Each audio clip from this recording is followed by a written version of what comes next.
Hello everyone. বর্ষাকাল চলছে, সারাক্ষণ বৃষ্টি হচ্ছে। তো কিছুই ভালো লাগছে না, শরীরটাও খারাপ। সেজন্য একটা ঝটপট চিকেন বসিয়ে দিয়েছিলাম। ওই যে প্রথমে কড়াইয়ের মধ্যে তেল দিলাম, তারপর লঙ্কার গুঁড়ো, হলুদ গুঁড়ো, নুন, চিনি, ঘি।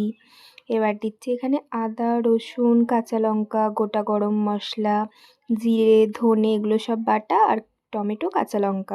ওখানে একটু টমেটো বাটাও ছিল বাটার মধ্যে। তারপরে এই যে মাংস আর আলুটাকে মেখে এবার আমি এটাকে ঢেকে বসিয়ে দেবো। থুড়ি দইও দিয়েছিলাম একটু। দই দিয়ে এবার মেখে ঝুঁকে আমি এটাকে বসিয়ে দিলাম।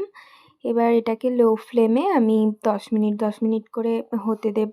দিয়ে তারপর একবার করে খুলে নেড়ে দিচ্ছিলাম। আর বাড়ির কাজ ছিল আমার অনেক, সেগুলো করছিলাম আর এটাও করছিলাম। তো এইভাবে করলে পরে কি দুটো কাজই একসাথে করা যায়। আর এটা অনেকটা সিম্পল হয়ে গিয়েছিলো, একদম বেসিক টাইপের। তাই জন্য আমি যখনই এরকম চিকেন করি শেষে আমি একটা ঘিয়ের তড়কা দিয়ে থাকি। কিছুই না, ঘিয়ের মধ্যে গোটা জিরে আর শুকনো লঙ্কাকে একটুখানি রোস্ট মতো করে দিয়ে তারপর এটাকে আমি ওর মধ্যে ঢেলে দেবো গরম গরম।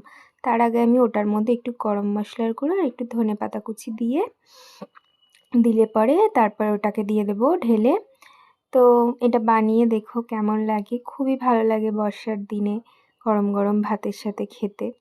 তো বানাবে, জানাবে কেমন লাগলো। ভিডিওটি ভালো লাগলে লাইক করে আমার চ্যানেলটিকে সাবস্ক্রাইব করে দিও। দেখা হচ্ছে একটি পরবর্তী ভিডিওতে, ততক্ষণের জন্য টাটা।